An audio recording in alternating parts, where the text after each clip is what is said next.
Oh, hello there, Year 3. I've just finished checking the Year 3 email address for all of the wonderful reading work you've sent in so far this week. I'm really pleased to see you practicing those inference skills really well and the amount of effort that you're putting in consistently every single day. So a huge well done and a thank you from me.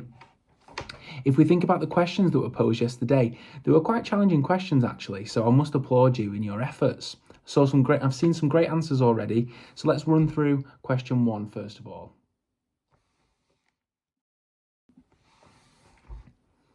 So I think it's clear that Fizz knows right from wrong. Firstly, so a first point to make would be to say that he clearly knows that it's wrong to lie. Okay, so the second thing that shows that he knows right from wrong is he also didn't want the old couple to lie for him. Even if he really wanted that library card, he didn't want someone else to have to tell a lie for him, which again suggests that he knows what's right and he knows what's wrong. So there's 2 clear points there. He knew it was wrong to lie, and he didn't want someone else to have to lie. And again, this was another tricky question, because with inference, unlike retrieval, it's not just there to skim and scan and pick out from the text. We do have to infer meaning, and this one was probably more difficult than the first one. How can we tell that the old couple are used to being dishonest? Well, the first point that I've made here is that they're not troubled by being dishonest. They don't really think anything of it, do they? They're kind of like, yeah, fine, let's do it. Let's go and lie to the librarian. Whereas we would think, it's not really the right thing to do. They're not really fazed by it. So the first point is, they are not troubled by being dishonest. The second point, and this was from the last page of the 3, the old lady said, we need to get our story straight. Now, using my Viper inference skills, she said, we need to get our story straight. That suggests to me that she's done this before. So she's almost practiced and rehearsed lying in the past. We need to get our story straight if we're going to lie. That tells me she's done it before. So there's my second point. She said we must get our story straight as if she had. Now, we found those 2 questions quite tricky yesterday. Don't fear, because we're going to practice it throughout the week. And actually, inference is quite a difficult reading skill to practice. So practice is what we're going to do more so now, because you infer meaning every single day, probably without even realizing it, and I'm going to show you that now. So we're going to do that through a very short, snappy quiz. So it's your turn, Year 3.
So now's the time. If you haven't already, get a pencil, a piece of paper, and write down your 4 answers for those 4 inference questions that have just been posed. And by the way, the octopuses were absolutely fine at the end of that video. It's time for a check. We are going back to our class text of Fizzlebert Stump, and yesterday we reread up to page 100. So let's just have a think about what's happened in chapter 5 so far. Well, Fizzlebert was already at the library and he had been refused by Miss Toad a library card. There was then an elderly couple who saw him and seemed to be doing him a good deed by lying and pretending to be, firstly, his parents, but then they established they were a little bit too old, so they were going to pose and be his grandparents. Let's continue with the story now. Now, while they're going into the library and signing Fizzlebert up, I'd best have a few words with you readers. After all, filling in forms isn't the most interesting bit of the story, and I'm sure they can get on with it perfectly well without my having to describe every move. Fizzlebird had grown up, you must remember, surrounded by grown-ups. There weren't any other kids in the circus, although some of the clowns acted like kids with their makeup on. In some ways, this meant he was more sensible than a lot of boys his age. He could talk to adults as if they were normal human beings and didn't feel he had to simplify things or talk slowly so they would understand. He wasn't shy. He could play several sorts of poker, lasso a runaway horse, and wasn't afraid to put his head in a lion's mouth. However, growing up in such surroundings also meant he'd never learnt that, as a general rule, it's not a good idea to talk to strangers in the street. Think of it this way. Every lion Fizz had ever met had been sweet and friendly and liked being scratched behind the ears. But if Fizz were to meet a lion out on the plains of Africa one day, that is to say in the wild, then he would be silly to assume that the lion would behave like the lion he'd grown up with. Does that make sense?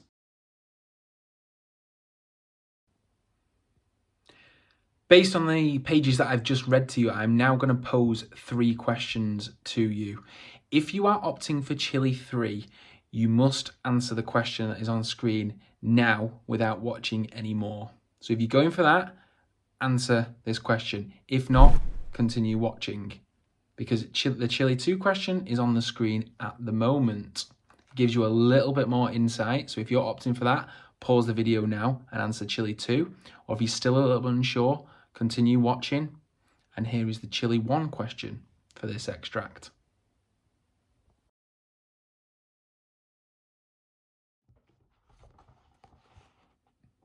Just because all the people he knew were adults who were also good people, it doesn't mean that all adults elsewhere are going to be so friendly and kind. Some of them will be, but some of them won't. Some people are just mean. And it's for this reason that you should be careful about talking to strangers, especially if you've wandered away from the circus and no one knows where you are. While I was saying all that, Miss Toad filled in the forms and Fizz was now the owner of a brand new library card. "You've got 1 book here already, Mr. Smith," Miss Toad rumbled, pointing to the great Zargo of Ixelbolth and the flying death robots of Mars, which was still on her desk. "Do you want to go choose some more before we check them out?" "Go on, little Johnny," said his grandma. "You get yourself a couple more. What fun, eh?" Fizz walked very quickly round to the children's section. He did that sort of walk where really you're running, but you want everyone else to think that you're just strolling, not in any hurry, you know, all casual-like, but which actually ends up looking nothing at all like walking or running, just a sort of rapid, upright, stiff-backed silliness. He quickly picked out 3 other books and brought them back to the desk. Miss Toad scanned his card and then scanned each book and stamped the due date in the front. "There you go," she belched and pushed them over the counter towards him. "Thanks," he said excitedly. Tucking the books under his arm, he headed for the library door, followed by his pretend grandparents. They all waved goodbye to Miss Toad, who pushed her glasses back to the top of her head, popped the blue biro back in her mouth, and slumped happily back down into her chair. Once the door had trundled open and shut again, and all 3 stood on the pavement outside, Fizz said, "Goodbye then. Thanks very much for your help. You were really kind. Thanks again." Like I've said before, he was a polite boy. The old lady leaned towards him, peering down her nose at him. "What do you mean? Goodbye?" she said. "Oh dear, you can't leave us just like that, little Johnny. You're going to have to walk us home." Walk you home? So, boys and girls, I've cut off that video very abruptly for a reason, so that we've still got a chance to infer from what we've heard before hearing any more of the story. So the questions that are your independent tasks are on the screen now. So Chili 1, what does the old lady want Fizz to do and why? So we're using the information that we've just heard to answer what she wants him to do, but also why. What do we think we've learned about that character so far as a possible reason to why she wants him to do that?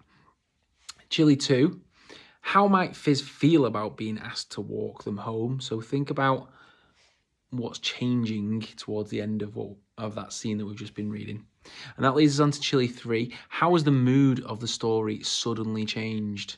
And I put suddenly in there so that we can really get across how the story was going, how Fizz was feeling, and then there does seem to be a real sudden change.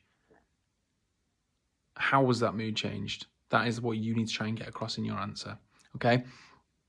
I want you to have a go at chili 1 first of all, everyone. Then move on to chili 2, and if you feel happy at that point, then have a go at chili 3. Try and use some stem sentence starters such as, I think that, perhaps, to get you started, and try and explain yourself the best that you possibly can, okay? Well done, year 3, and I will see you tomorrow.